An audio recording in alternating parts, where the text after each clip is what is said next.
Hello everyone. About 70% of the friends who watch my videos are not subscribed, and I would be very happy if you did. I know many of you use these videos to fall asleep, so before you drift off, I'd love it if you could leave a comment letting me know where you're listening from around the world. Story 1.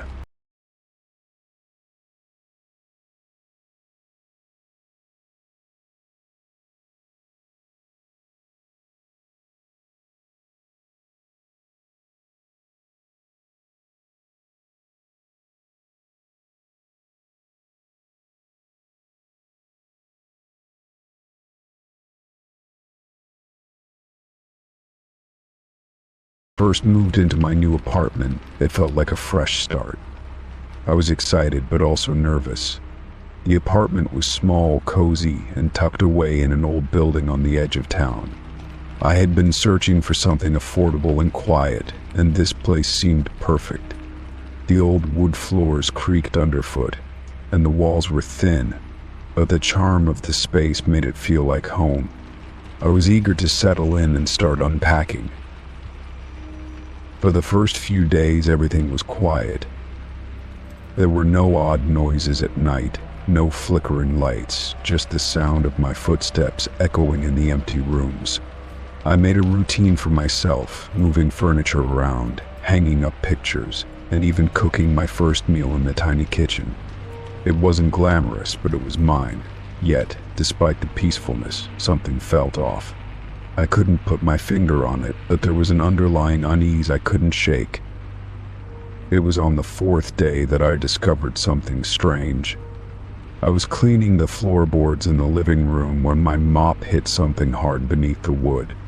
At first, I thought it was just a piece of debris, but the sound it made was different, hollow, like something was hidden underneath. Curiosity got the better of me, and I knelt down, examining the area more closely. With some effort, I pried up a loose plank, revealing a small, dusty compartment underneath. Inside, I found an old, folded piece of paper. It was yellowed with age and fragile, as though it had been there for decades. My heart raced a little as I unfolded it carefully, my mind racing with questions. The handwriting was uneven, but legible, and the note read, "I don't trust anyone in this building. They are watching you." I froze, my eyes scanning the note again, trying to make sense of it. Who wrote this? Why was it hidden in my apartment? My first thought was to dismiss it as some prank or leftover from a previous tenant, but the more I thought about it, the stranger it seemed. Why go through the trouble of hiding it like this? The words lingered in my mind, especially the final phrase, "They are watching you." After a long pause, I decided to do what any rational person would do: ignore it. I shoved the note back into the compartment, sealed the floorboard, and continued with my day. But the sense of unease that had been quietly gnawing at me seemed to grow stronger. Every time I sat in the living room, I couldn't shake the feeling that something was wrong. The shadows seemed deeper, the creaks of the building louder. That evening, as I sat on the couch, I heard something strange: footsteps above me. The apartment building was old, but the floors creaked with a certain rhythm that made it clear someone was walking around in the unit above mine. I'd never met the neighbor upstairs, but I assumed they were just moving around like anyone else. Still, the sound felt too deliberate, too slow, as if they were pacing back and forth, back and forth. I tried to dismiss it, but the footsteps continued, growing louder, closer, as though someone was directly above me. I stood up, my breath catching in my throat. I walked over to the window and peered out, but there was no one in sight. I looked up at the dark windows of the building above mine. No movement, just darkness. The next day, I decided to investigate the source of the sounds. I went up to the unit above mine, knocked on the door, but there was no answer. I tried the doorbell again, still nothing. A sense of dread began to creep up my spine. The idea of confronting the person upstairs felt foolish, but I couldn't shake the feeling that something wasn't right. Later that night, I heard the footsteps again, and this time they were accompanied by a low, unsettling scratching sound. It came from the walls. The sound was distant but unmistakable, like something or someone was trying to scrape its way through the plaster. My pulse quickened as I sat in my darkened apartment, listening to the noises that seemed to grow closer with each passing minute. I decided to get to the bottom of it. I ventured back into the living room, lifted the floorboard again, and retrieved the note. I read it over and over, but still I couldn't make sense of it. What did it mean? And why was it hidden in my apartment? Was the note some kind of warning, or was it a trick of my imagination? The next morning I spoke to the landlord, hoping to get some insight into the building's history. He was an older man with a gruff voice and a thick accent. When I mentioned the strange noises and the note I had found, his face hardened for a brief moment. He didn't say much, just that the building had been around for a long time and that the previous tenants had moved out in a hurry. That only made me more suspicious. As the days went on, I became more paranoid. The footsteps continued, but now they weren't limited to the unit above me. I heard them coming from the walls, the floors, and the hallway outside my door. I could hear whispers at night, faint voices speaking just beyond my reach. I tried to tell myself it was just the building settling, the old wood creaking. But deep down, I knew something else was happening, something I couldn't explain. The note had warned me about someone watching me, and I couldn't shake the feeling that it was true. Every day, the atmosphere in the apartment grew heavier, more suffocating. I couldn't tell if it was my imagination running wild, or if the apartment itself was alive with something sinister. But I knew one thing for sure: I was no longer alone. Story 2. When I moved into the small, quiet neighborhood, I was relieved. After years of living in the chaos of the city, this place felt like an escape. The tree-lined streets, the old houses, and the sense of peace were everything I had been craving. At first, it seemed like the perfect place to start fresh. I unpacked my boxes with excitement, hopeful that this new chapter would bring me a sense of calm and stability. The first letter arrived about a week after I had settled in. It was tucked into the mailbox, folded carefully, and sealed with a wax stamp. The handwriting was elegant and looping, the ink slightly smudged as though it had been written in haste. I opened it, expecting a warm greeting or perhaps a neighborly note, but instead, it was a strange message, cryptic yet oddly familiar. "I see you," it read simply, "and I know what you did." I couldn't make sense of it at first. There were no names or details that would explain who might be behind it. I considered that it could have been some sort of prank, perhaps the kind of harmless fun one might expect in a small town. But something about it made me uneasy. The letter felt too personal, as though the writer was aware of things that no one in the neighborhood could possibly know about me. The second letter came 2 days later. This time the paper was thicker, and the handwriting was more deliberate, as if the person had taken their time. "I've seen you at night," it said. "I know where you go, and I know what you think of when you're alone." My heart skipped a beat. I didn't understand how anyone could know these things. I had kept to myself, rarely venturing out at night except for a late walk or to grab something from the store. But I certainly hadn't shared any of my personal thoughts or habits with anyone in the neighborhood. I tried to convince myself that it was all a coincidence. Maybe it was just someone with too much time on their hands, someone who had nothing better to do than mess with the new neighbor. But the letters kept coming. Every few days, a new one appeared in my mailbox. They all carried the same unsettling tone, as if they were written by someone who had been watching me for a long time. The third letter was the most disturbing of all. "I know what you did last summer," it began. "The things you think you've left behind are still with you, and I will remind you of them." I had no idea how to react. I hadn't done anything wrong, at least nothing that anyone could hold against me. The letter seemed to suggest something sinister, as though the person knew secrets I had long buried. It felt like the past was suddenly creeping up on me, dragging with it shadows I didn't want to confront. I couldn't shake the feeling that the writer wasn't just some random person. They were someone who had been following me, tracking my movements in this quiet little town. I considered calling the police, but each letter seemed so cryptic, so vague, that I wasn't sure there was anything they could do. The writer never made any explicit threats, never mentioned anything that would be legally actionable. They simply knew things, small details about my routine, my thoughts, things that no one in a new neighborhood should have access to. It was as if they had been living inside my head, seeing everything I saw, feeling everything I felt. Days passed, and the letters continued, each one more unsettling than the last. In one, the writer described the exact position I had left a chair in my living room the night before. Another detailed a conversation I had with a friend over coffee, things I hadn't realized anyone had overheard. It was clear now that this wasn't just an idle neighbor playing games, it was something much more dangerous. Someone was watching me, and they were paying attention to the smallest details of my life. The anxiety that had been building in me since the first letter arrived began to grow into something more tangible.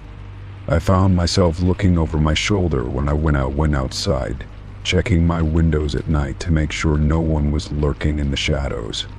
It felt like I was living in a constant state of paranoia. Every time the wind rustled the trees outside, every creak of the house in the dead of night, I would freeze, heart pounding, certain that someone was standing just beyond my line of sight, waiting for the perfect moment to strike. Then one evening I came home to find a letter waiting for me at my doorstep. This one was different though. The handwriting was unmistakable, it was my own. My heart raced as I picked it up, my hands trembling. As I read it, my stomach dropped. "I know you're scared," it began. "You don't have to pretend anymore. You've been hiding from yourself, but I know the truth. You can't outrun your past. You can't escape who you really are." The words seemed to blur on the page as I read them again and again. How was this possible? How could someone have written this in my own hand? I didn't remember writing it, nor did I recognize the paper it was written on. It felt like I was trapped in some kind of nightmare, one where every time I thought I had a grip on reality, it slipped further from my reach. I started to wonder if I was losing my mind. Had I written these letters myself? Was I so consumed by fear and isolation that I had forgotten doing it? I needed answers. I couldn't live in this constant state of terror.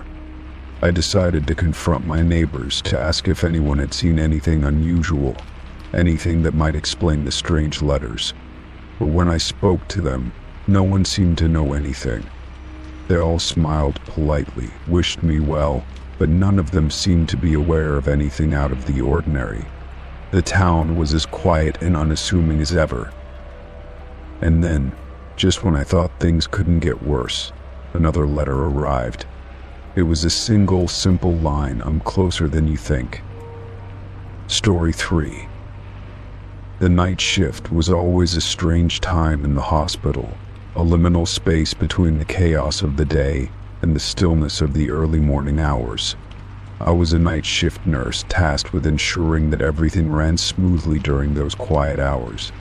Most of the time it was a blur, routine checks, administering medication and making sure patients were comfortable.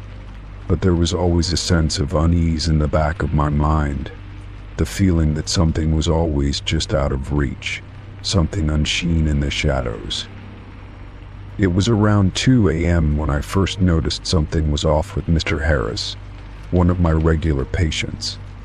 He was an elderly man in his late 80s who had been suffering from multiple chronic conditions. He had been in and out of the hospital for months, and I'd grown accustomed to his frail body and quiet demeanor. But tonight he seemed even more still than usual.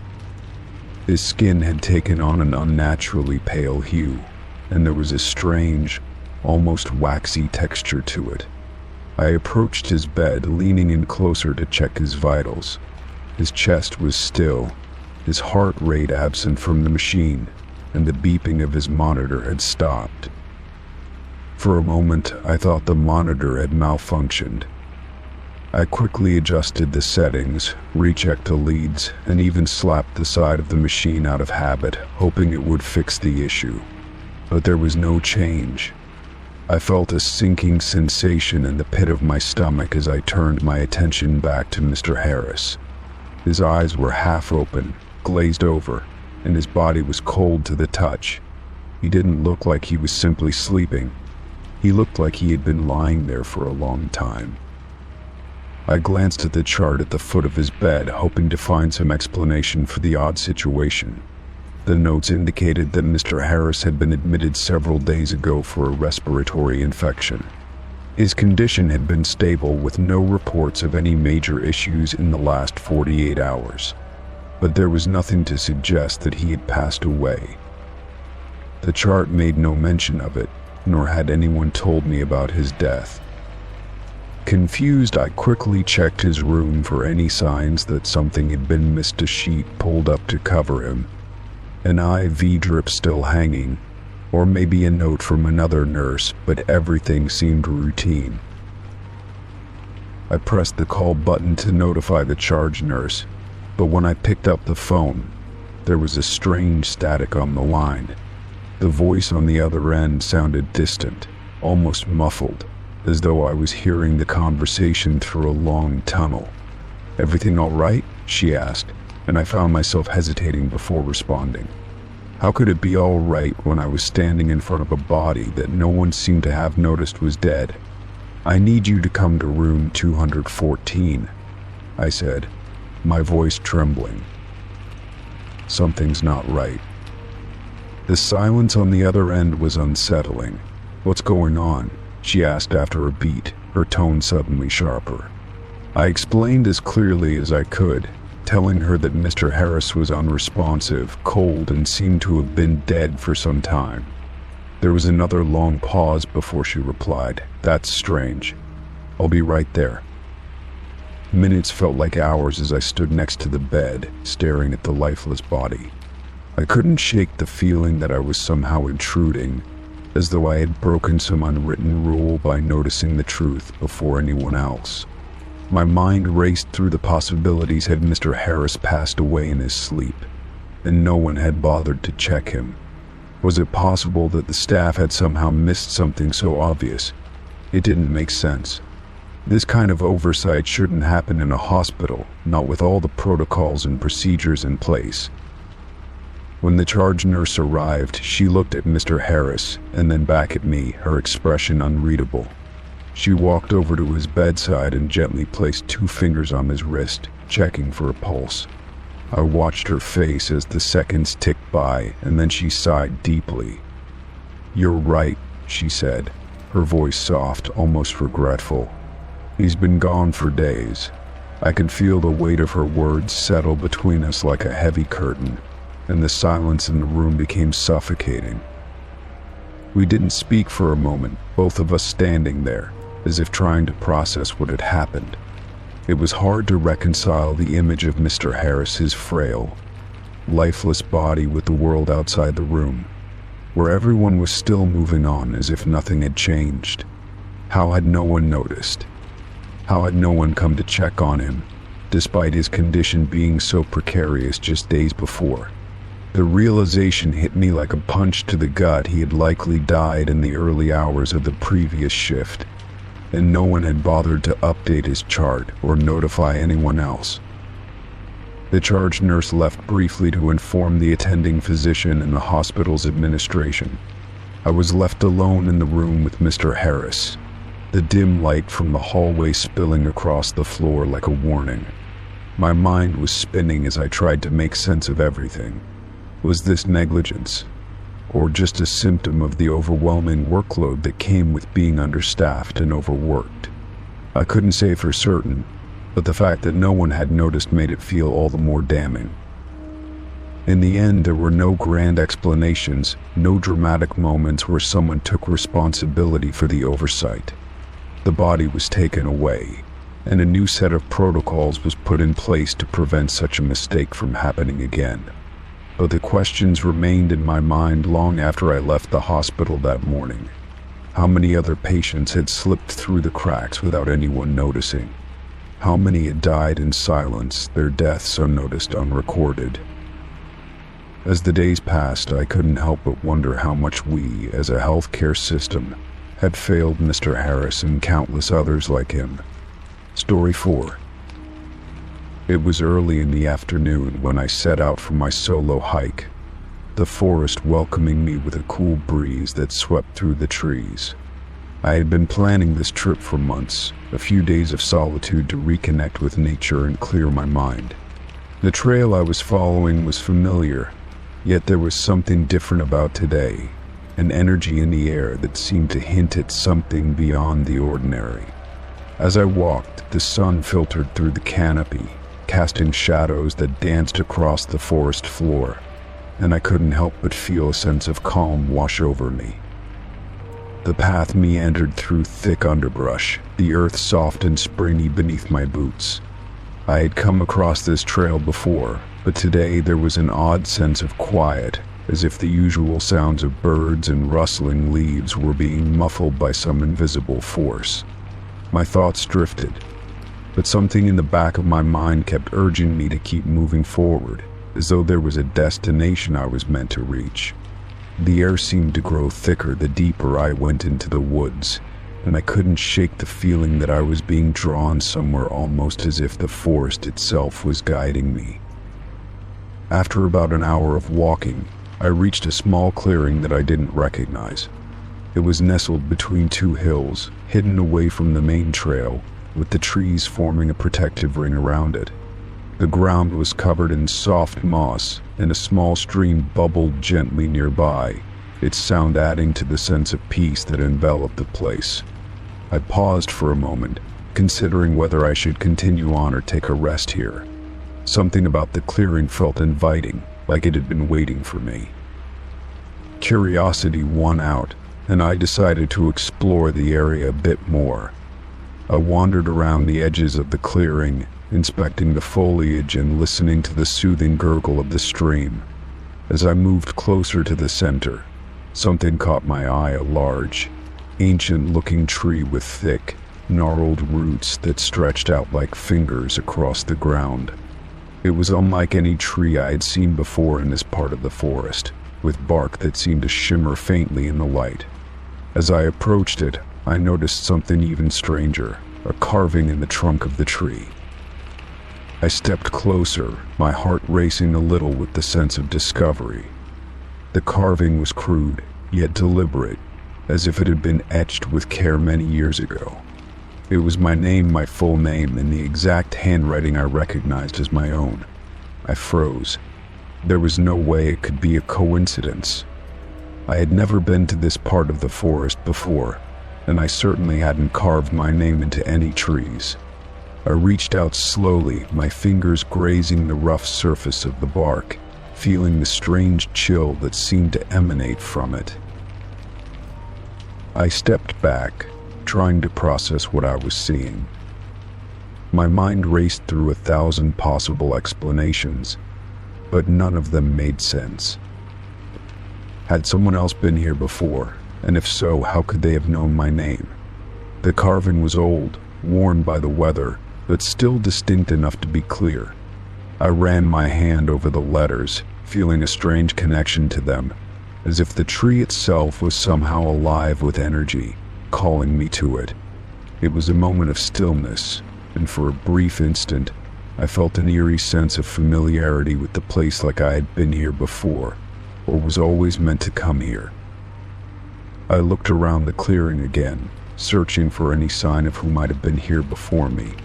There was nothing, no abandoned campsite, no footprints, no signs of any other person for miles.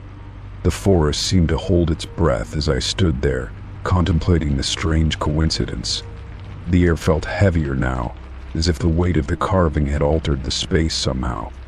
I tried to shake off the sense of unease creeping up my spine, telling myself that it was just a strange coincidence, a trick of my mind. But then, a rustling sound broke through the silence, and I spun around, expecting to see someone. My heart pounded in my chest, and I instinctively reached for the small knife I kept in my pack. The rustling continued, but it didn't seem to be coming from any particular direction. It was as if the forest itself was whispering, alive with energy, urging me to leave or to stay. I couldn't tell which. I stood frozen for a moment, eyes scanning the dense trees surrounding the clearing, but there was nothing. Eventually, I decided to make camp. I found a spot by the stream and set up my tent, trying to push aside the lingering sense of unease. As night fell, the sounds of the forest grew louder, the chorus of insects and nocturnal animals filling the air. I built a small fire, its crackling flames offering warmth and light against the encroaching darkness. Yet, as I sat there, I couldn't shake the image of the tree in the carving. It gnawed at me, twisting my thoughts, and I couldn't help but feel that I wasn't alone in the woods.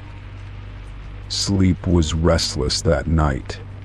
I awoke several times, feeling the presence of something just beyond the edge of my camp, watching me, though every time I looked around, there was nothing.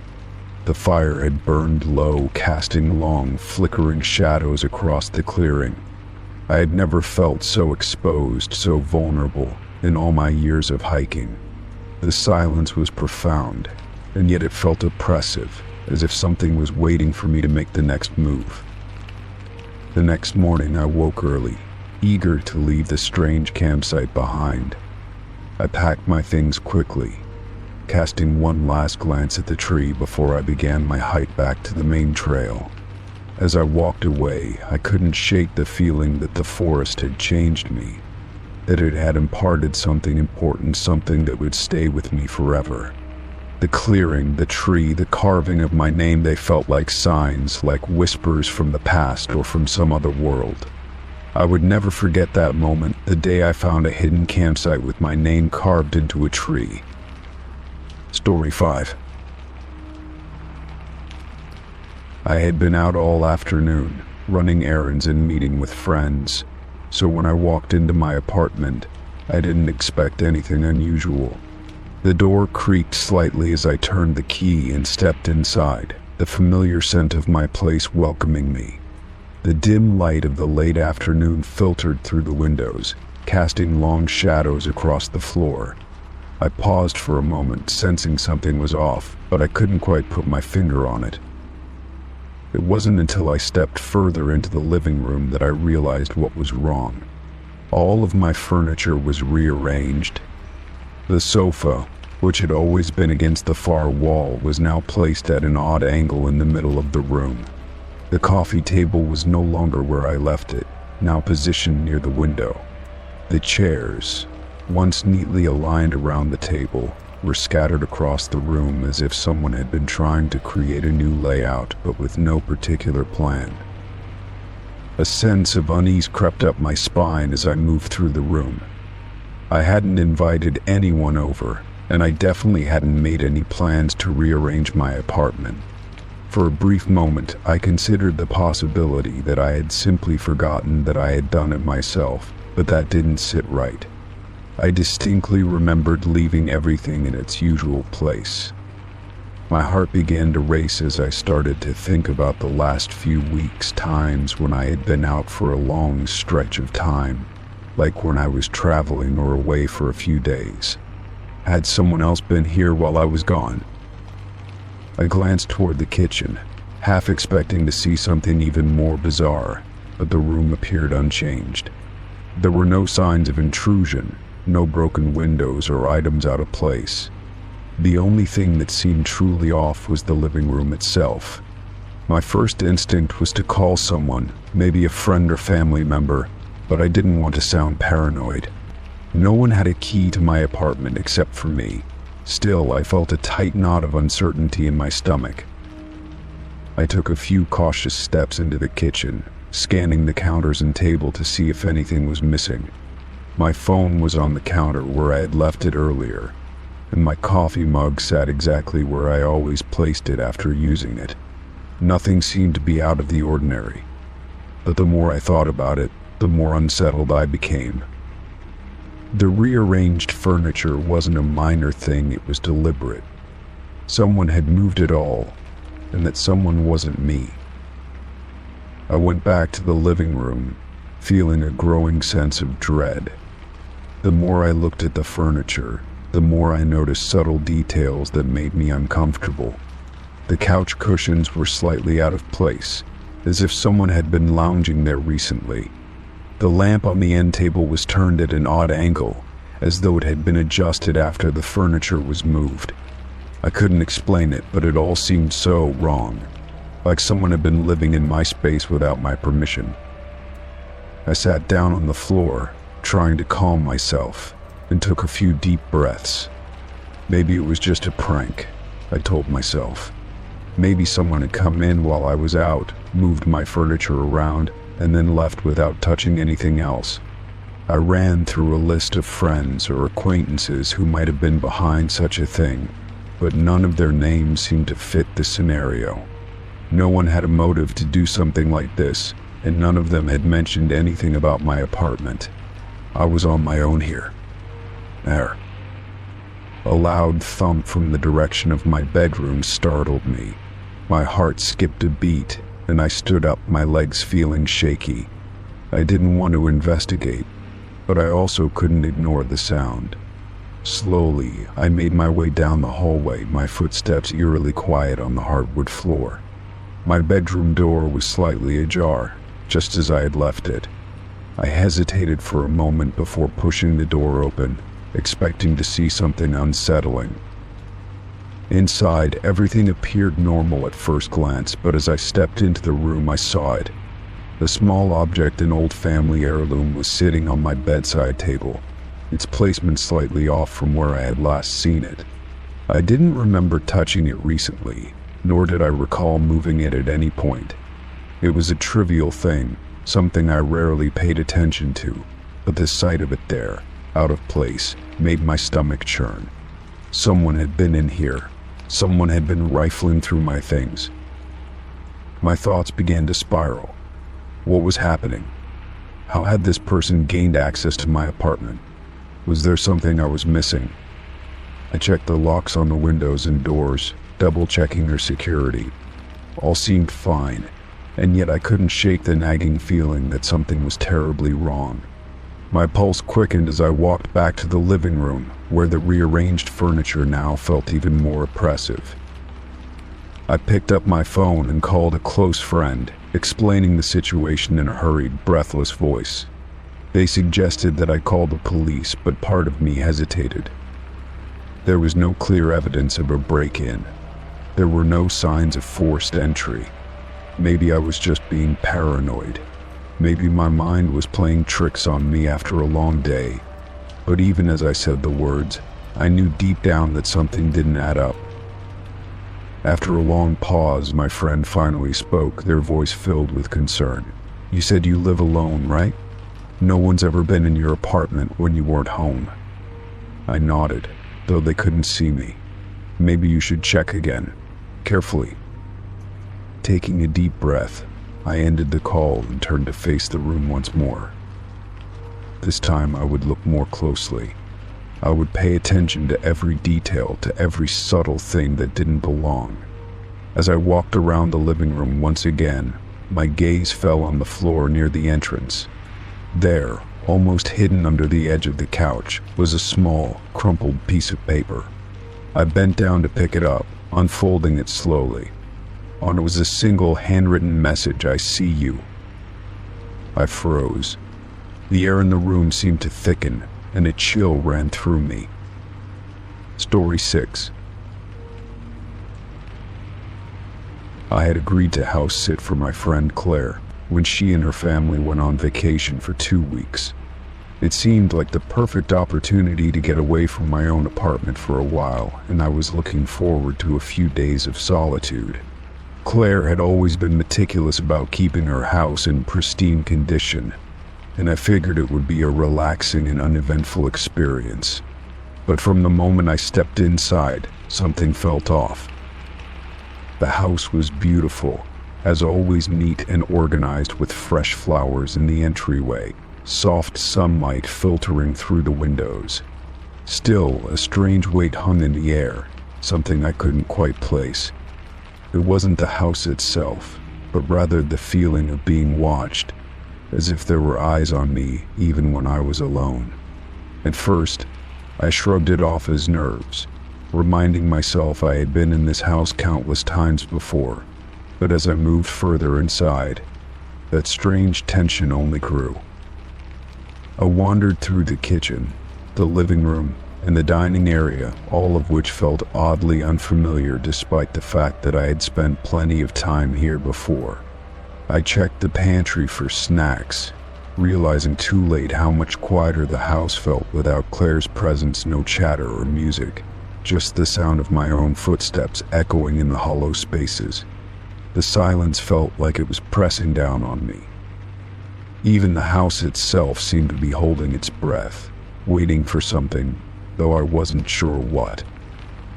When I wandered down the hallway toward the back of the house, my eyes landed on a door I had never really noticed before. It was smaller than the others, tucked between the laundry room and a guest bathroom, and it stood slightly ajar. I thought little of it at first, but then I saw the thick, rusted lock on the door's handle. It was odd because, as far as I knew, there wasn't any reason for that door to be locked. Claire had never mentioned anything about it, nor had I ever seen the door open before. Curiosity gnawed at me. I knew it was none of my business, but something about that locked door piqued my interest. It wasn't like me to get obsessed over small details, but in that moment, I couldn't shake the feeling that I needed to know what was behind it. I tried the handle, but of course it didn't budge. I stood there for a while, wondering whether it was just an old storage room or something more sinister. The feeling of unease only grew the longer I stared at the door, almost as if I could sense a presence on the other side, waiting for me to open it. I quickly pulled myself away and tried to focus on something else. The last thing I wanted was to start imagining things in a house that was perfectly normal.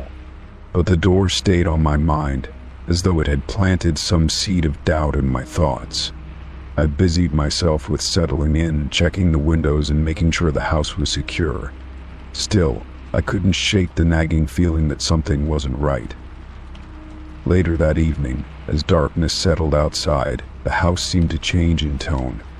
The silence deepened, and I felt that same sense of being observed return, only this time it felt sharper. It was as though the walls themselves were holding secrets, and the house was waiting for something to happen. I decided to distract myself with a movie, but even the flickering light of the TV didn't soothe me. My eyes kept drifting to the hallway where the door was, and every time I glanced that way, I felt a shiver run down my spine. By the time the movie ended, I was restless. I couldn't ignore the locked door anymore, and against my better judgment, I found myself standing in front of it once more. This time I was determined to at least satisfy my curiosity. There was no reason for me to be afraid, I told myself. Maybe it was just an old closet or storage space. But my hands shook as I grasped the handle again, and my heart raced. I tugged at the lock, but the old mechanism didn't give way. It felt unusually stiff, almost as if it had been used very recently, which was strange because I hadn't seen anyone come near it. I stepped back and took a deep breath. My instinct told me to stop, to leave it alone, but something deeper, something far more compelling, pushed me forward. There was a reason that door was locked, and I needed to know why. After several minutes of indecision, I retrieved a set of small tools from the kitchen drawer. I wasn't exactly skilled at lockpicking, but I had seen enough movies to think I might give it a try. As I worked, I felt the weight of the house pressing down on me, the silence broken only by the faint sound of my efforts. The lock clicked open with an unexpected ease, and I almost gasped in surprise. It was as if the door had been waiting for me to unlock it, eager for whatever was inside to be revealed. With trembling hands, I pushed the door open. What I found on the other side wasn't what I expected. The room was small, its air thick with dust. But the strangest thing wasn't the room itself. It was the strange, faded markings on the walls. They looked like symbols carved into the wood with care, some of them faint, others more prominent. The air in the room felt colder, and a chill ran up my spine as I stepped inside. I should have left then, but my feet felt rooted to the floor. The symbols on the walls seemed to be pulling me in, urging me to stay, to uncover whatever secrets had been hidden here. As I examined the markings closer, I realized that there were other items scattered around the room: old photographs, a dusty journal, and a small wooden box. My heart skipped a beat when I picked up the journal, flipping through its brittle pages. The writing was barely legible, but what I could make out was disturbing. It was clear now that I had stumbled onto something much darker than I could have imagined. This was no ordinary storage room. This was a place meant to keep something hidden, something forgotten. And I was beginning to fear that whatever had been locked away for so long was never meant to be found again. Story 7. I never expected to be a private investigator. The job had always seemed a little too risky, too unpredictable for someone like me. But after losing my previous job at the insurance agency, I needed something that could pay the bills. A former colleague had recommended the position, and the idea of solving mysteries, of uncovering hidden truths, appealed to a side of me I hadn't known was there. It wasn't glamorous, but it was work, and at the time that was all I needed. The first few weeks were uneventful. Most of the cases were simple missing pets, suspicious spouses, a few thefts. Nothing that would make me lose sleep at night. My office was small and cramped, barely big enough for the desk, a filing cabinet, and my thoughts. I spent most of my time going through old files or tailing people for a few days, hoping to catch something out of place. It wasn't exciting, but it paid. That was all that mattered. Then came the phone call that changed everything. A woman, her voice shaky and filled with urgency, asked if I could take on a personal case. She didn't give her name right away, just said she had a problem she needed solving. She sounded desperate, so I agreed to meet with her. When I showed up at the small cafe she had mentioned, I was immediately struck by how ordinary she looked. Brown hair, brown eyes, wearing a gray sweater. She could have been anyone, but there was something about the way she kept looking over her shoulder that made me uneasy. She handed me a thick manila envelope and asked me to read its contents. Inside were pictures, dozens of them, of a man.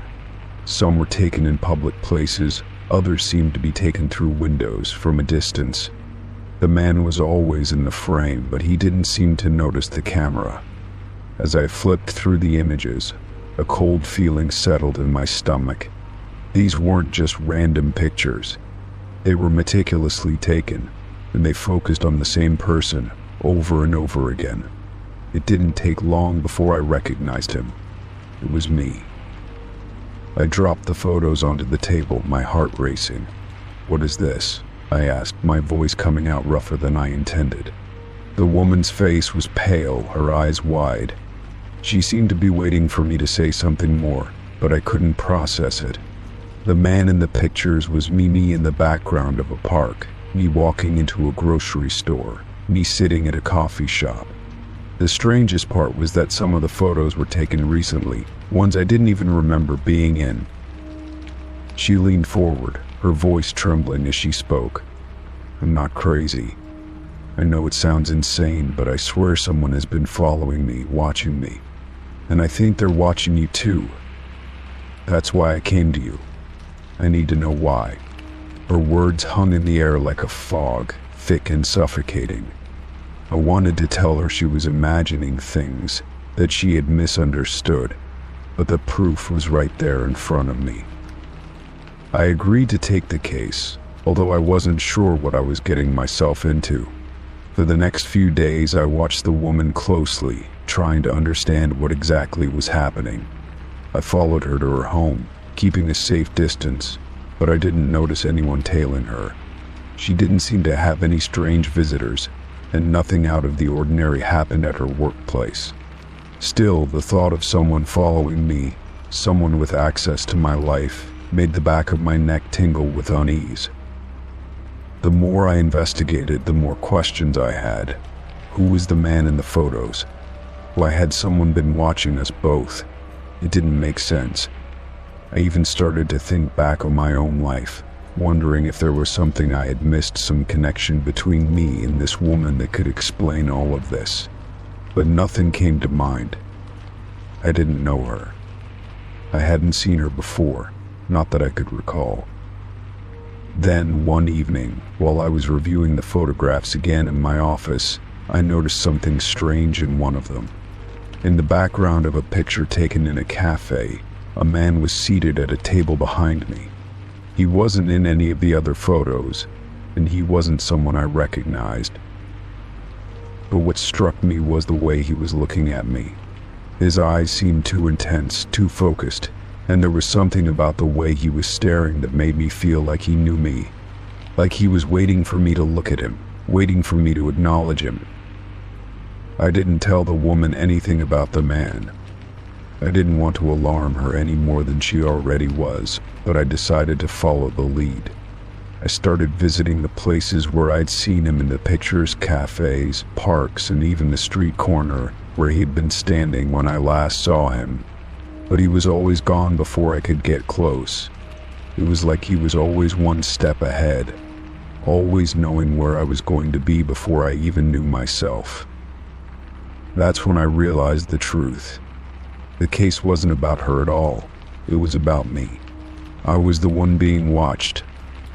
The photos weren't just of her. They were of me, scattered across my daily life, like someone was tracking my every move. Whoever had been following her had been following me too, only in a much more subtle, insidious way. I was the target, not her. It dawned on me slowly, like a terrible weight settling on my chest. This wasn't just a case. It wasn't just a mystery. Someone had been watching me for months, maybe longer, and I had no idea why. But the more I thought about it, the more I realized that I had become part of the story I was hired to solve. I had been investigating myself all along, unknowingly chasing a shadow that had been following me for far too long. And now I was the one in danger. Story 8. I had never planned on working at a gas station. It was one of those jobs I took out of necessity, after a series of bad decisions left me scrambling to make ends meet. The gas station was in a small, remote town, surrounded by miles of empty highway and dense woods. There wasn't much to do there besides pump gas and clean up the place, but it was peaceful, and I liked the solitude. Or at least I thought I would. The first few weeks went by uneventfully. I spent my nights working the late shift, greeting the occasional customer who stopped to fuel up or grab snacks. There was one regular, though, a man who drove an old, beat-up truck that smelled of cigarettes and stale coffee. He came in every night around the same time, always alone, always silent. At first, I didn't think much of it. People were creatures of habit, and I assumed he was just another one of them. But there was something about him that started to nag at me. He never said much, just paid for his gas, bought a few lottery tickets, and left. Yet there was always a strange tension when he was around, like he was observing me more than the surroundings. I began to notice that no matter how late I worked, no matter what time I arrived or left, he was always there, parked across the street, just sitting in his truck. Sometimes I would look out the window and see him staring at me, his face half hidden in the shadows. It unsettled me, but I tried to push it out of my mind. Things started to get weird after the third week. The man was still coming in regularly, but now he lingered a little longer, as if waiting for something. He would watch me while I worked, never saying a word. If I made eye contact with him, he would just nod, like we shared some unspoken understanding, and then he would leave. But on one particular night, after I had closed up and was getting into my car to go home, I noticed something strange. His truck was parked outside, but he wasn't in it. I hesitated, thinking maybe he had gone inside to use the restroom or had something to take care of. But as I stood there, I saw movement in the distance. I couldn't be sure, but it looked like he was walking toward me, moving slowly and deliberately. I froze, suddenly aware of how isolated I was. The gas station was miles away from any real neighborhood, and the highway was desolate at night. I couldn't help but feel that something was off. As I started my car and pulled out of the lot, I glanced in the rearview mirror. There he was, behind me, driving at the same speed. I thought it was just a coincidence at first, but as the miles stretched on, I realized he was still following me. My pulse quickened, and I turned onto a side road, hoping to lose him. But when I glanced back, his headlights were still there, just a few car lengths behind. He hadn't sped up or slowed down. He was driving at the same pace, like he was making sure I didn't escape his sight. I tried to keep calm, but the creeping sense of dread was growing. I took another turn, hoping to lose him, but he mirrored my movements. For the next 20 minutes, I drove around aimlessly, trying to shake him off, but he never left my tail. Finally, in a panic, I pulled into a small parking lot near a convenience store and cut the engine. I waited, holding my breath, watching his truck slowly drive past. He didn't stop. He just drove by, as if he hadn't been following me at all. I didn't know what to make of it. Maybe I was just paranoid. Maybe he was simply going in the same direction. But the whole thing felt wrong. I couldn't shake the feeling that he knew exactly where I lived, that he was watching me. The next night, when I arrived from my shift, I noticed something strange. His truck was parked right outside the gas station, even though it was hours before his usual time. He was sitting in the driver's seat, his face obscured by the darkness, watching me through the window. I hesitated for a moment, unsure of what to do. I considered calling the police, but part of me didn't want to escalate things without any concrete reason. I had no proof that anything strange was going on, just a gut feeling. But as the night wore on, the feeling only grew stronger. The man came in as usual, bought his lottery tickets, and left. But this time I followed him discreetly as he drove away. I didn't think I was doing anything wrong, just being cautious, trying to figure out if my suspicions had any basis. But as I drove behind him, I realized something. He wasn't going anywhere near his usual route. He was turning down side streets, taking winding paths through the backwoods. He was leading me further and further away from the town, deeper into the woods. The streetlights grew sparse, the roads rougher, and my nerves were frayed. I had a sickening feeling that I was being lured into some trap. I slammed my foot on the brakes, pulling over to the side of the road. I sat there in the darkness, my hands gripping the wheel, not sure what to do. The truck disappeared into the night, leaving me in silence. I sat there for what felt like hours, staring into the empty road, wondering if I had imagined it all.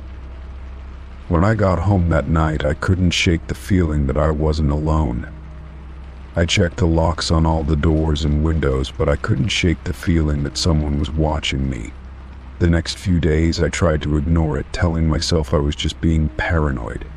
But as I pulled into the gas station parking lot one evening, I saw him again. This time I was ready. I didn't wait for him to make the first move. I called the police and reported his strange behavior.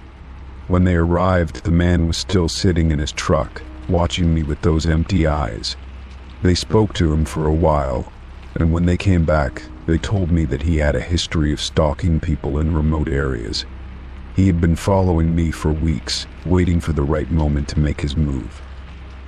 I never saw him again after that night. The police said he had been arrested and taken away, but the fear still lingered. Every time I hear a truck engine in the distance or catch a shadow moving in the corner of my eye, I can't help but wonder if he's out there, waiting.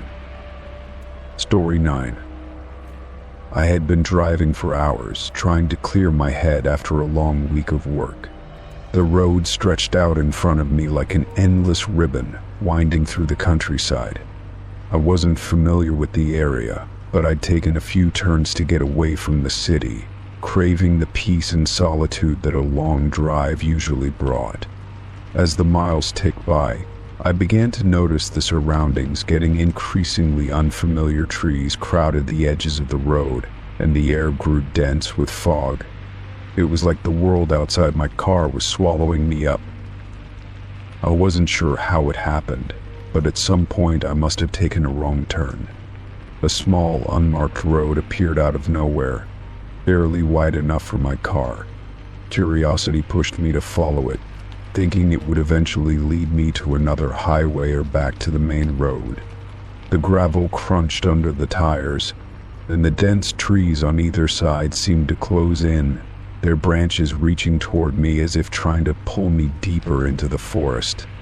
I told myself it was just a detour, a quick shortcut that would eventually loop back around. But after a few miles, I started to feel uneasy. The road didn't seem to have any signs, no markers to guide me. I kept driving, trying to shake off the growing sense of isolation that crept up on me. The trees were thick, blocking any view of the sky, and the fog had only thickened, making it harder to see more than a few feet ahead. My phone had no signal, and I couldn't even hear the usual hum of traffic in the distance. I checked the fuel gauge, relieved to see that I still had plenty of gas. But something in my gut told me this wasn't just a random detour. There was something off about this place. The road continued to wind in strange, almost unnatural loops, but no matter which direction I took, it all seemed to lead me back to the same stretch of road. It was as though the road itself had a mind of its own, trapping me in its endless circuit.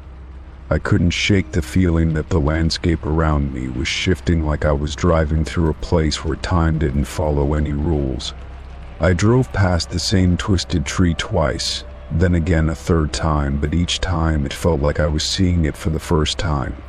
The unease in my stomach grew heavier with each repetition, but I couldn't figure out how to escape. The road never seemed to end.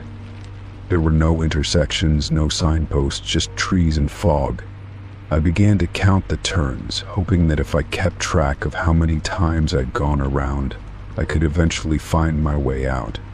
But after I had driven in circles for what felt like hours, I couldn't remember how many times I'd passed that one specific bend. My mind was starting to unravel, a mix of exhaustion and fear seeping into every thought. I rolled down the window to get some fresh air, but the chill outside only made the feeling of being trapped grow stronger. I stopped the car, hoping the silence would give me clarity. The engine idled as I sat in the stillness, listening to the occasional rustling of the trees.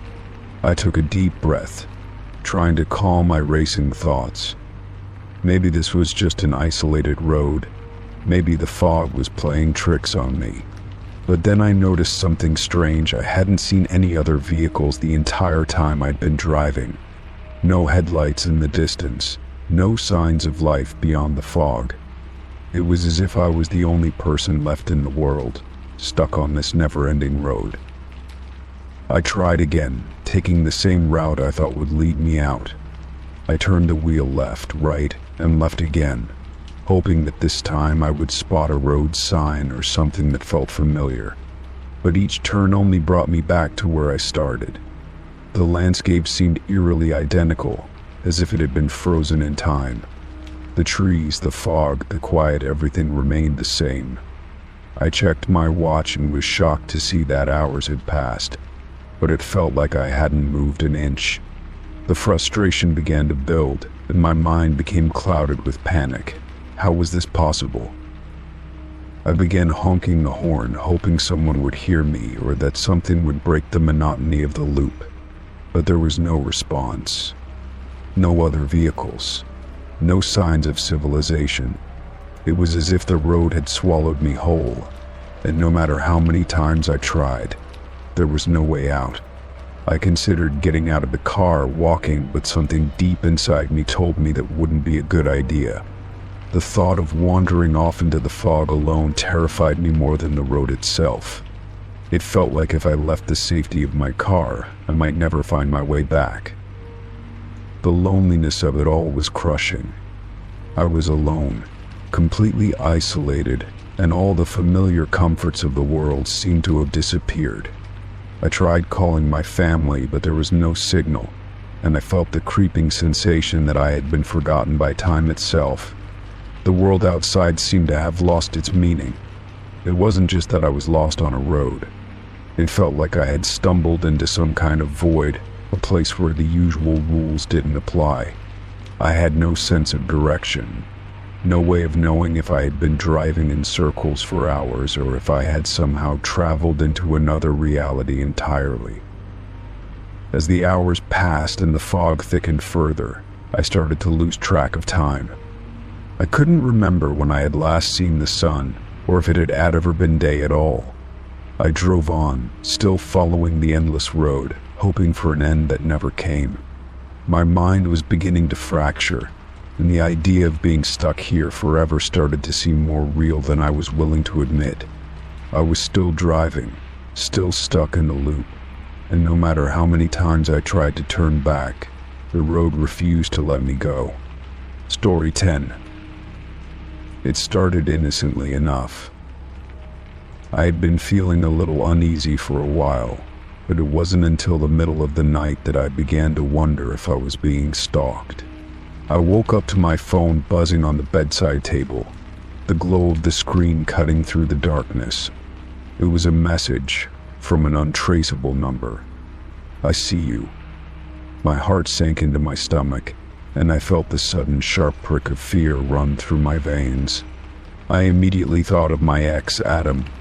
We had broken up 6 months ago, but he never really accepted the end of our relationship. I thought it was him, finally crossing a line. Over the next few days, the messages and calls continued. Sometimes they were cryptic, other times aggressive. "I'm closer than you think," one message read. I thought back to our time together, the late-night arguments, his obsession with knowing where I was and who I was with.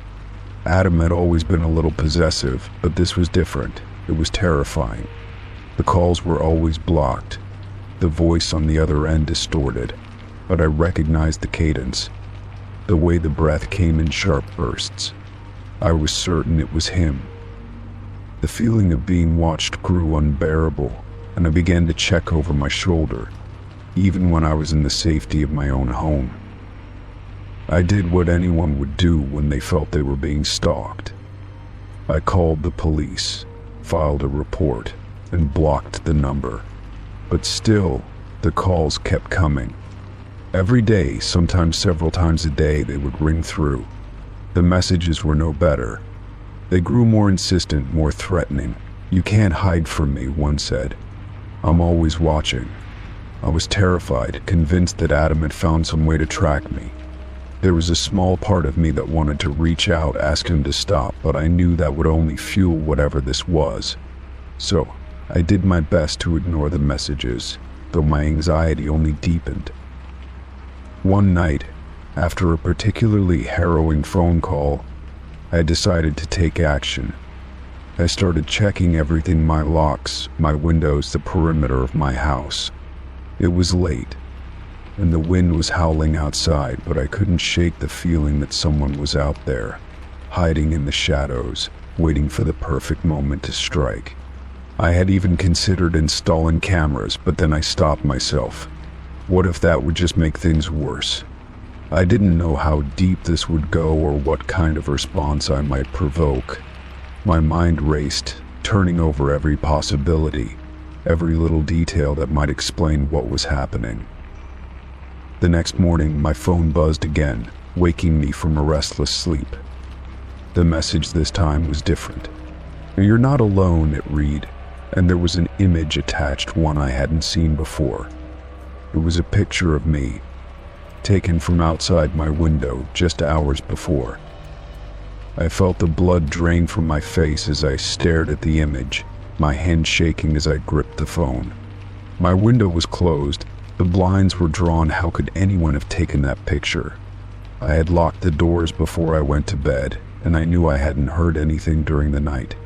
The hairs on the back of my neck stood up, and for the first time I wondered if maybe I was being watched right now. I called the police again, telling them about the photo. They seemed sympathetic but skeptical, and I couldn't help but feel that my fear was being dismissed. They advised me to take better precautions, install security cameras, and change my routines. I couldn't help but feel like I was being ignored, though. Something about the way they spoke made me think they didn't understand the level of terror I was experiencing. But even as I spoke to them, I couldn't shake the sense that I wasn't the only one who was involved in this situation. As I examined the messages and calls more closely, I realized there was something I had missed, something far more unsettling than I had anticipated.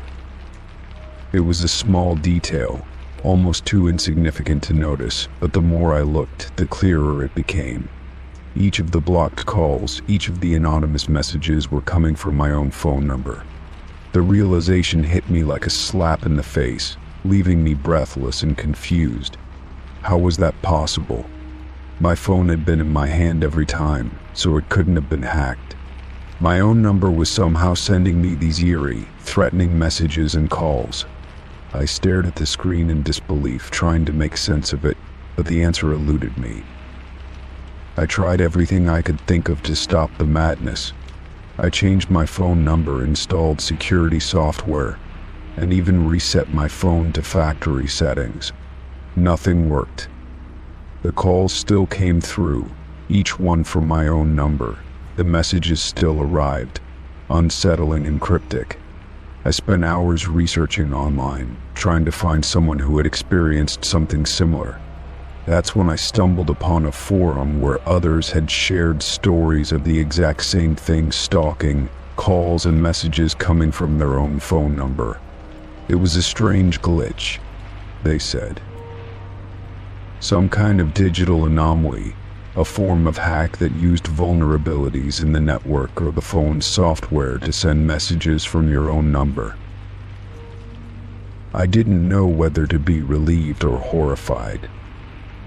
The stalker wasn't a person, at least not one I could confront. It was something far less tangible, a digital phantom haunting me.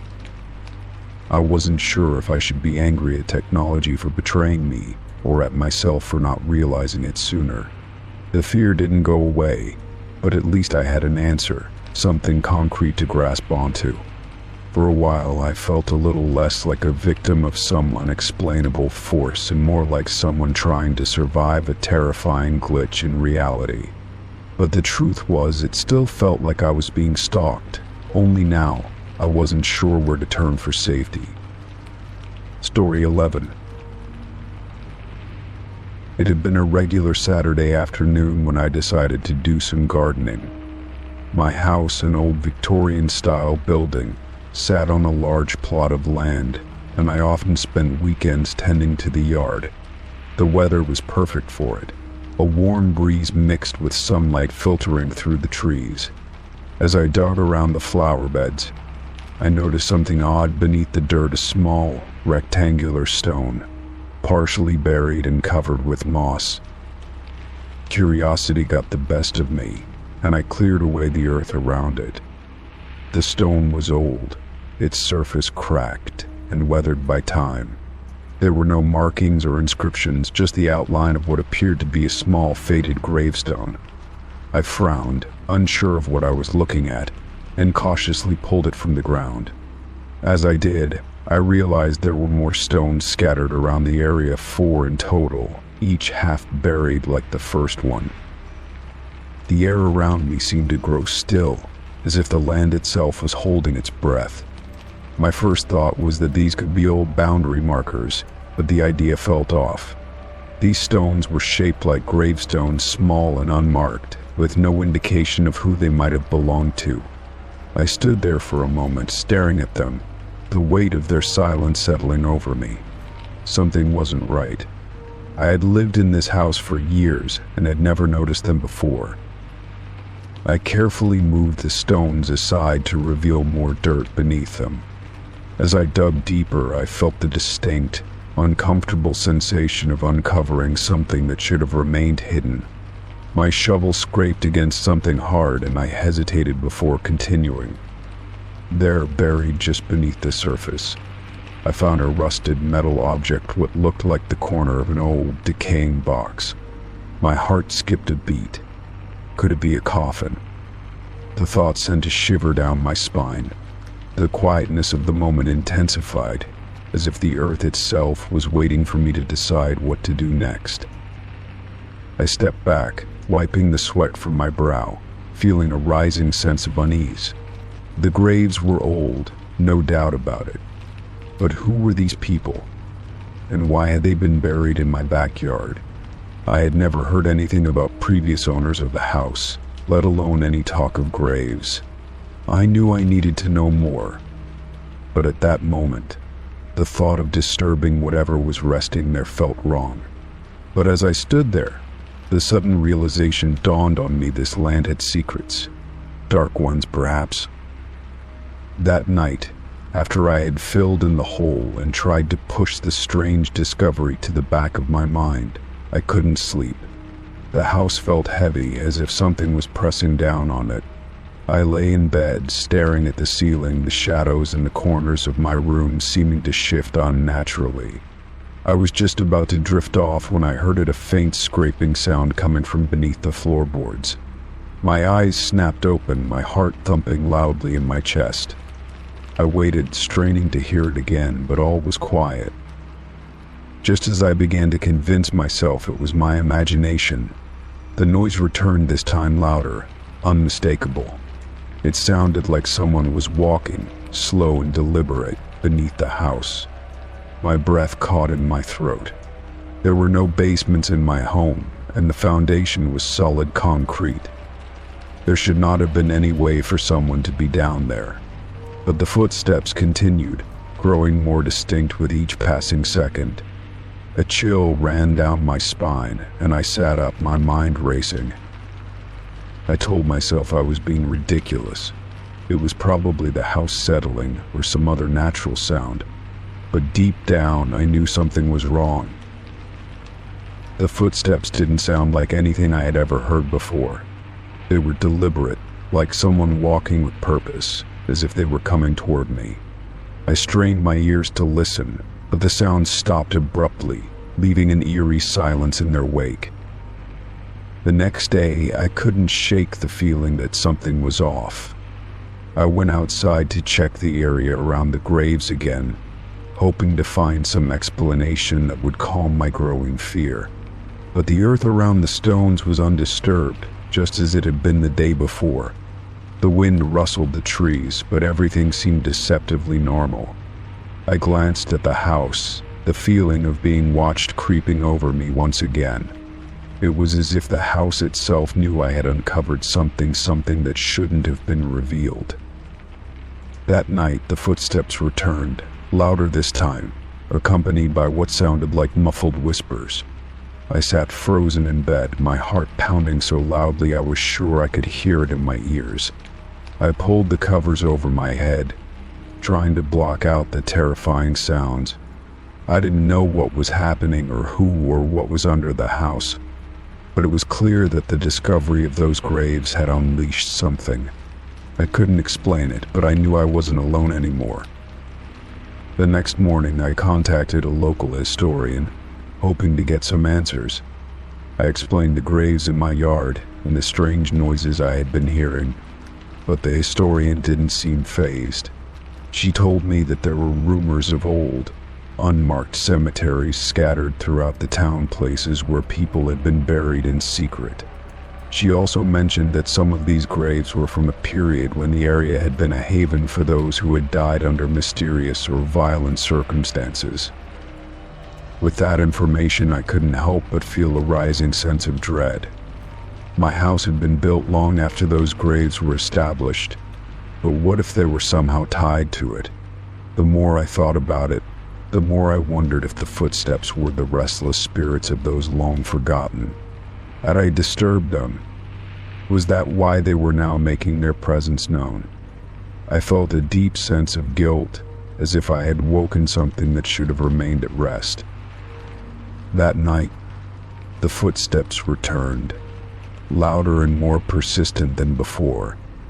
I could no longer deny it. Whatever was under the house, it was coming for me. The whispers filled the room, muffled and unintelligible, but filled with an undeniable sense of anger. I was trapped in my own home, haunted by the past I had unwittingly unearthed. And as the footsteps grew closer, I knew I would never feel safe here again. Story 12. I woke up to the sound of the wind rustling outside my window, a soft, eerie whisper that seemed out of place in the stillness of the night. The room was cold, and as I groggily opened my eyes, I felt a strange sense of unease settle over me. It wasn't the wind itself, but the fact that the room felt wrong. My gaze shifted to the door across the room, and my heart skipped a beat. The front door was wide open. I sat up in bed, rubbing my eyes, trying to clear the fog of sleep. I distinctly remembered locking the door before going to bed, double-checking the deadbolt as I always did. I lived alone, and while I wasn't paranoid, I took security seriously. I stood up and walked over to the door, my bare feet silent on the hardwood floors. The cold draft that swept in from the open door made the hair on the back of my neck stand up. I could see that the lock was still engaged, but the door itself was standing wide open, as if someone had pushed it from the inside. I checked the deadbolt again, but there was no mistaking it, it was locked. I ran my hand over the surface of the door, wondering if maybe it hadn't been fully closed when I locked it, though that didn't make sense. I remembered checking the latch. I was sure I'd locked it, so why was the door open now? A sense of dread began to creep over me. I stepped out onto the porch, cautiously peering into the dark, silent night. The world outside was still, the only sound being the wind and the distant hum of traffic. No footprints, no sign of anyone having been there. Yet the door, my front door, was open, and that was enough to make me feel like I was no longer alone in my own home.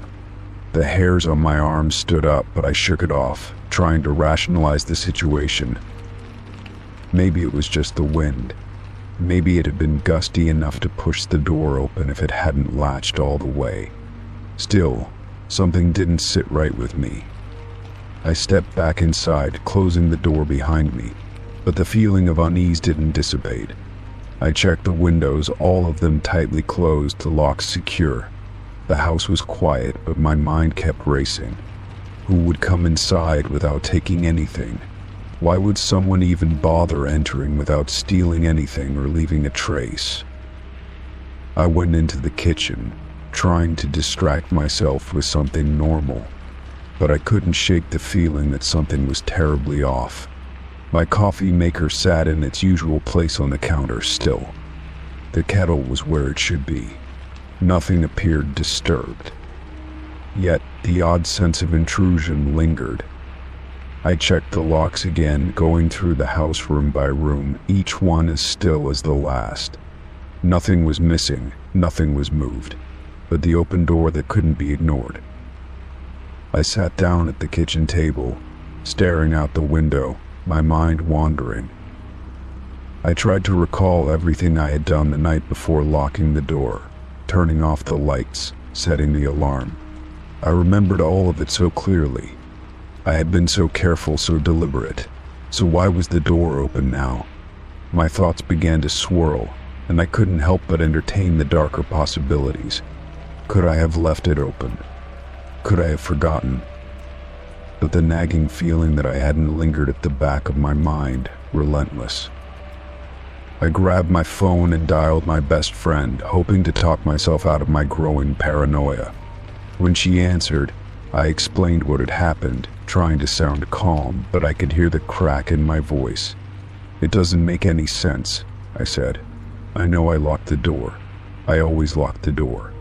She was quiet for a moment before replying. "Maybe it's just a mistake, you're tired. Check the locks again, take a deep breath."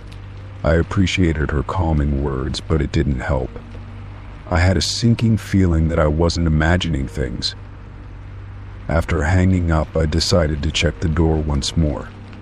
I approached it slowly, as if expecting something to jump out at me. The door was still ajar, but this time I felt a flicker of something cold in the air, a subtle chill that sent a shiver down my spine. I stepped outside again, hoping to find a logical explanation, but there was nothing. No footprints, no tire tracks, no sign of anyone. I was alone. I had to be. As I turned back toward the house, something caught my eye. The grass near the porch was slightly disturbed, as if someone had walked through it recently, but there were no clear footprints. It was odd, but not conclusive. I stepped back inside and locked the door behind me again, double-checking it. The air inside felt heavier now, charged with a tension I couldn't explain. I couldn't shake the feeling that someone or something had been in the house. Someone had been in my space. I grabbed a flashlight and searched the basement, the attic, and every closet. The house was exactly as it should be, but that didn't quell the unease. I sat back down at the kitchen table, trying to force myself to calm down, but the silence was suffocating. I began to wonder if I was just being paranoid, maybe even imagining things. But deep down, I couldn't shake the feeling that the door hadn't opened on its own. Someone had been inside, and now they were gone. The next day, I made a point to talk to my neighbors. I asked if anyone had seen anything unusual or noticed anything strange around my house. They all shrugged it off, unaware of anything out of the ordinary. Yet, as I spoke with them, something lingered in my mind. What if I wasn't the only one who had noticed? Story 13. I had been looking forward to this weekend for weeks. After months of stressful work and city noise, the idea of escaping to a secluded cabin in the woods sounded like the perfect reset. The cabin was small but cozy, nestled deep in the forest, miles away from the nearest neighbor. The pictures from the rental listing made it look charming rustic, with a stone fireplace, wooden beams, and large windows that overlooked a small lake. The solitude was exactly what I needed. When I arrived, the place felt almost too quiet. The cabin had a musty smell, like it had been unused for some time, but that only added to its charm. I unpacked my bags and began to settle in, lighting a fire in the fireplace and unpacking some food for the weekend. The sun was beginning to set, casting long shadows across the cabin's walls. I felt a small thrill at being alone in such a remote place, but something about the silence made me uneasy. It was as if the cabin was holding its breath, waiting for something. The first night was peaceful, but strange noises began to creep into the stillness as the hours passed. At first, I thought it was just the wind shifting the wooden beams of the cabin or the settling of the foundation. But as I lay in bed, I began to hear something more distinct, a faint scratching, like fingernails running across wood. I tried to ignore it, telling myself it was just the house settling, but it was unnerving. The sound seemed to be coming from the walls. When the noise continued the next night, I couldn't dismiss it any longer. It was subtle at first, soft taps and scratching, as if something or someone was moving within the walls of the cabin. I stood in the middle of the room, trying to listen closely, but there was no rhythm to the sounds, just an eerie randomness that set my nerves on edge. I checked the windows and doors, but everything was locked and intact. There was no sign of any animals that could explain the noises. By the third day, I decided to investigate. Armed with a flashlight, I began to inspect the walls. I ran my hands over the wooden planks, feeling for any unusual gaps or signs of a hidden space. It was then that I found something strange, a slight indentation in one of the walls near the kitchen. It was barely noticeable unless you were looking for it, but the wood felt different, softer than the rest. My heart pounded in my chest as I tapped on it with my knuckles. The sound was hollow, like there was something or someone on the other side.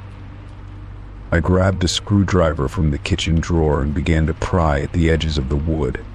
The sound of the screw coming loose was deafening in the otherwise silent room. I hesitated before pulling the board away, but curiosity overpowered my fear. What I uncovered was a small hole, just big enough for someone to squeeze through, and beyond it was a dark, narrow space. I stuck my flashlight through the hole, casting its beam into the void.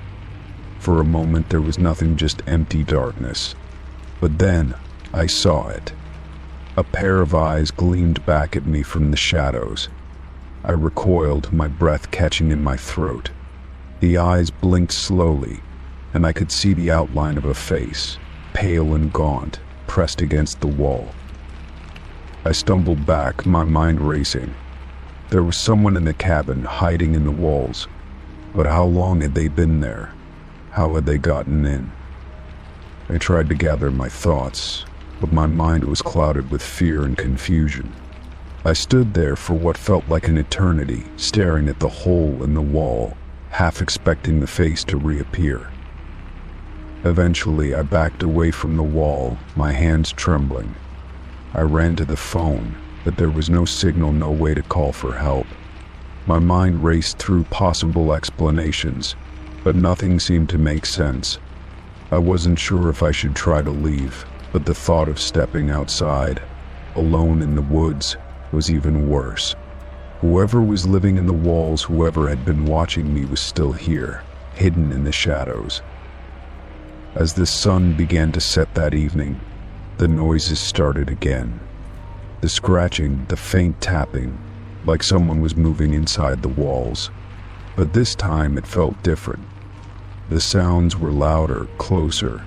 I grabbed the nearest object I could find, a heavy metal candlestick, and held it in my hand as I stood by the wall, waiting.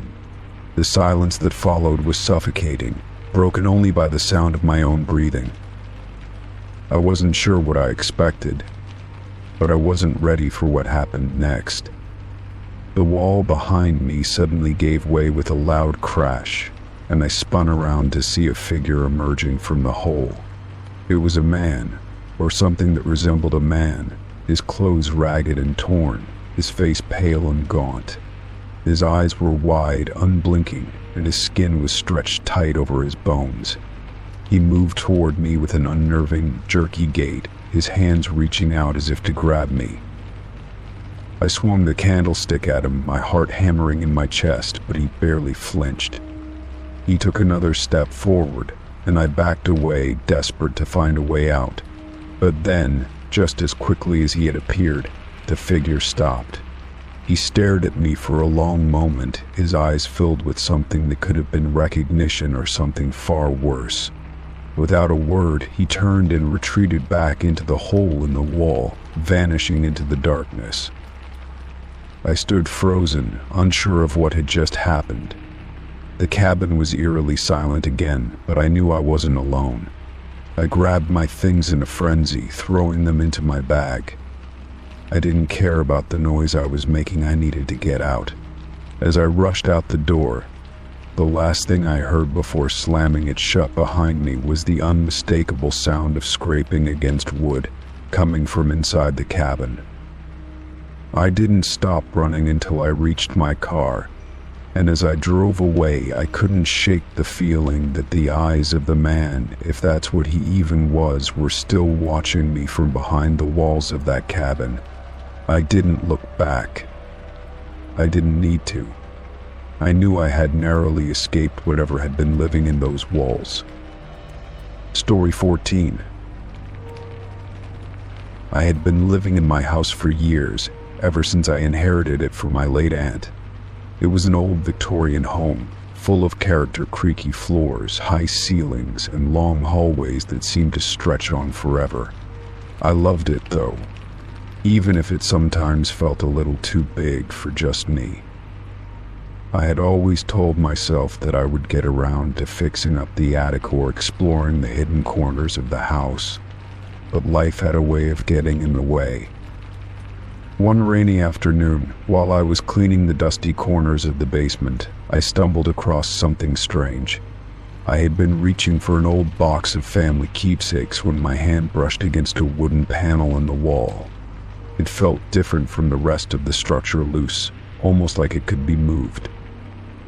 Curiosity got the better of me, and I used my fingers to pry the panel away.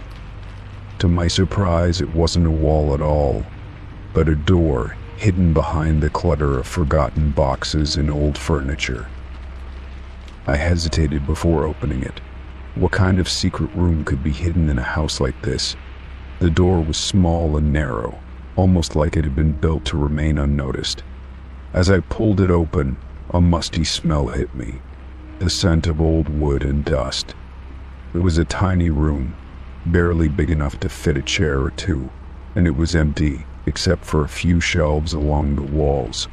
But what caught my eye immediately were the photographs, dozens of them, pinned to the walls in a haphazard, chaotic manner. I stepped closer, my heart pounding in my chest. The photographs were old, yellowing with age. Some were black and white, others in faded color, but all of them had one thing in common: they were of me. I recognized myself in every single picture, though I couldn't place when or where they had been taken. Some were snapshots from my childhood, others from my teenage years, and a few were more recent, taken in the last couple of years. In each image, I was going about my day-to-day life, smiling, talking to friends, sitting at my desk at work, but I had no memory of any of these moments being photographed. The hair on the back of my neck stood up as I scanned the pictures. They were all moments I had experienced, but it was as if someone had been following me, capturing moments that I had no idea were being documented. I felt sick to my stomach. Who would have taken these? Why had they been hidden away in this tiny, forgotten room? There was one photograph that stopped me in my tracks. It was a picture of me sitting on the front steps of the house, holding a book. The photo had been taken from a distance, through the bushes in my front yard, but what